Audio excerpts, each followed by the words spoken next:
கோடை மழையால் மேட்டுப்பாளையம் வனப்பகுதியில் உள்ள குட்டைகளில் தண்ணீர் நிரம்பியது. மேட்டுப்பாளையம் வனப்பகுதியில் வனவிலங்குகளின் தாகம் தீர்ப்பதற்காக வனத்துறை சார்பில் ஆங்காங்கே தண்ணீர் தொட்டிகள், குட்டைகள், தடுப்பணைகள் கட்டப்பட்டுள்ளன. கோடை வெயிலில் வனப்பகுதியில் உள்ள நீர்நிலைகள் வறண்டு காணப்பட்டதால் வனவிலங்குகள் இரை தேடி வனப்பகுதியிலிருந்து வெளியேறி கிராமங்களுக்குள் புகுந்து மக்களை அச்சுறுத்தி வந்தன. இந்நிலையில் அண்மையில் பெய்த கோடை மழையால் வனப்பகுதியில் உள்ள நீர்நிலைகளுக்கு தண்ணீர் வரத்து அதிகரித்து நிரம்பி காணப்படுகிறது. இதன் காரணமாக வனவிலங்குகள் நீர் தேடி கிராமங்களுக்கு வரக்கூடிய வாய்ப்பும் குறையும் என்றும் எதிர்பார்க்கப்படுகிறது. விருதுநகர் தேர்தல் முடிவு தொடர்பாக காங்கிரஸ் எம்பி மாணிக்கம் தாகூர் தேமுதிக பொதுச் செயலாளர் பிரேமலதாவிற்கு கண்டனம் தெரிவித்துள்ளார். அறிவிப்பு அவர்கள் முன்னால் தான் நடந்தது. 22 சுற்றுக்கள் முடிந்ததற்குனாலே அவர்கள் 4700 வாக்குகளில் பின்தங்கிய நிலையிலே அவர் வாக்குச்சாவடியை விட்டு விலகி சென்றார்கள். அறிவிப்பு தோற்றுவிட்டோம் என்று நினைத்து அதற்கு பின்னாலே ஒரு நாள் கழித்து சென்னையில் அமர்ந்து கொண்டு திருமதி பிரேமலதா அவர்கள் இப்படிப்பட்ட பேச்சுக்கள் பேசுவது என்பது அபத்தமான பேச்சு. அவரை பொறுத்த மட்டும் சின்ன பையனுக்கு கொஞ்சம் பார்த்து பண்ணியிருக்கலாம், அல்லது கொஞ்சம் இந்த டெம்போலாம் வச்சு கடத்தியிருக்க கொஞ்சம் பார்த்து போடுங்கன்னு கவுண்டர் பண்ணி ஜோக்கில் சொல்லிக்கிட்டு இருக்காரு. இதெல்லாம் ஒரு அரசியல் முதிர்ச்சியின்மையை காட்டுகிறது. இதை அரசியல் ரீதியாக அவர்கள் சந்திக்க வேண்டும். இப்படி சின்ன பையன் கொஞ்சம் விட்டுருக்கலாமே, போயிருக்கலாமேன்னு சொல்லி கவுண்டர் பண்ணி வடிவேல் ஜோக்கெல்லாம் சொல்லிக்கிட்டு இருக்கிறது பிரயோஜனம் இல்லை. இது சூழ்ச்சி செய்யப்பட்டு வீழ்த்தப்பட்டிருக்கிறார் விஜய் பிரபாகர். இதுதான் உண்மை. நான் என்ன சொல்றேன், 50-60 வருஷமா கட்சி நடத்துறீங்க, ஆட்சியில் இருக்கீங்க. ஒரு சின்ன பையன் முதல் வாட்டி தேர்தலில் நிற்கிறாரு. அப்படி ஜெயிச்சாதான் என்ன போச்சு உங்களுக்கு? 39 தொகுதி நீங்க ஜெயிச்சதை அறிவிச்சுட்டு இருக்கீங்களா? ஒரு தொகுதியில கடைசி வரைக்கும் போராடி வருகிறாரே ஒரு இளைஞர், அப்படின்னு பெரிய மனசோட நீங்க அவரை ஜெயிக்க வச்சிருந்தீங்கன்னா இந்த ஆட்சியை நான் தலைவணங்கி நான் போற்றி இருப்பேன், வரவேற்றிருப்பேன். மக்களவைத் தேர்தலில் தமிழ்நாட்டில் பாஜக படுதோல்வி அடைந்த நிலையில் அண்ணாமலை மற்றும் தமிழ் சவுந்தரராஜன் ஆதரவாளர்களிடையே சமூக வலைதளங்களில் வார்த்தை போர் வலுப்பெற்று வருகிறது. தமிழ்நாட்டில் அதிமுகவுடன் கூட்டணி அமைத்திருந்தால் பாஜக அதிக இடங்களில் வெற்றி பெற்றிருக்கும் என்று முன்னாள் மாநில தலைவர் தமிழ் சவுந்தரராஜன் தெரிவித்திருந்தார். மேலும் தான் தலைவராக இருந்தபோது சமூக விரோதிகளை கட்சியில் சேர்த்ததில்லை என்றும் தற்போது குற்ற பின்னணியில் உள்ளவர்கள் பாஜகவில் சேர்க்கப்படுவதாகவும் அண்ணாமலையை மறைமுகமாக விமர்சித்தார். இந்நிலையில் தமிழிசையின் பரிந்துரையின் பேரில் மாநில தலைவராக எல் முருகன் இருந்தபோதுதான் அதிக அளவில் சமூக விரோதிகள் கட்சியில் சேர்க்கப்பட்டதாக திருச்சி சூர்யா சிவா தன்னுடைய எக்ஸ் பக்கத்தில் பதிவிட்டுள்ளார். மேலும் தனிநபரின் வளர்ச்சியை தமிழிசையால் பொறுத்துக் கொள்ள முடியவில்லை என்றும் சூர்யா சிவா விமர்சித்திருந்தார். இதற்கு பதிலளித்துள்ள கல்யாண்ராமன், தமிழ்நாட்டில் பாஜகவின் வளர்ச்சிக்கு தமிழிசை அளித்த பங்களிப்பை பற்றி அவரை விமர்சிப்பவர்களுக்கு தெரியாது என்று கூறியுள்ளார்.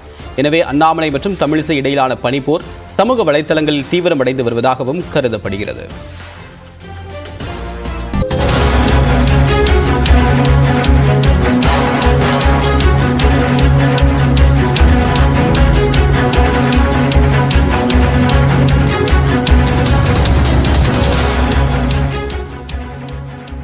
கன்னியாகுமரி மாவட்ட கடற்கரை பகுதிகளுக்கு சுற்றுலா பயணிகள் செல்வதை தவிர்க்க வேண்டும் என மாவட்ட நிர்வாகம் அறிவித்திருக்கிறது. தொடர்பான விவரங்களுடன் செய்தியாளர் சிவமணி இணைந்திருக்கிறார். சிவமணி, எதற்கு முன்னெச்சரிக்கை நடவடிக்கையாக இந்த அறிவிப்பு வெளியாக இருக்கிறது? விவரங்களை பதிவு செய்யலாம். லாவண்யா, கன்னியாகுமரி மாவட்டம் மட்டுமல்லாது திருநெல்வேலி, கன்னியாகுமரி, தூத்துக்குடி மற்றும் ராமநாதபுரம் மாவட்டங்கள் அந்த கள்ளக்கடல் அப்படிங்கிற நிலை உருவாகி இருக்கிறது. கள்ளக்கடல் அப்படிங்கிறது என்ன அப்படின்னு பார்த்தோம் அப்படின்னா, கடல் அமைதியாகவே இருக்கும். திடீரென 2 மீட்டர் முதல் 4 மீட்டர் உயரம் வரைக்கும் அலைகள் எழுந்து வரும். அந்த அலைகள் அப்படிங்கிறது ஒரு 30 வினாடிகள் முதல் 90 வினாடிகள் வரை நீடிக்கும். மீண்டுமாக கடல் அமைதியாகிவிடும் அப்படிங்கிற நிலை தான் கள்ளக்கடல் எனப்படுகிறது.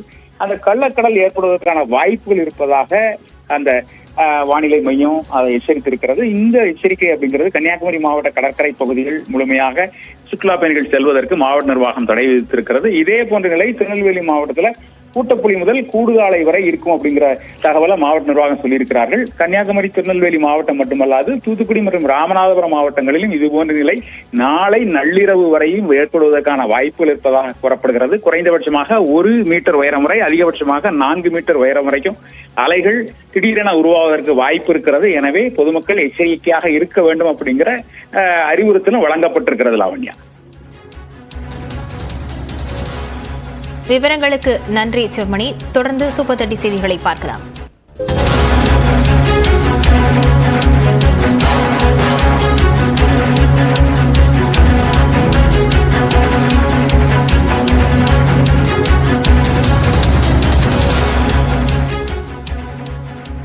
கன்னியாகுமரி மாவட்ட கடற்கரை பகுதிகளுக்கு சுற்றுலா பயணிகள் செல்வதை தவிர்க்க வேண்டுமென மாவட்ட நிர்வாகம் அறிவித்திருக்கிறது.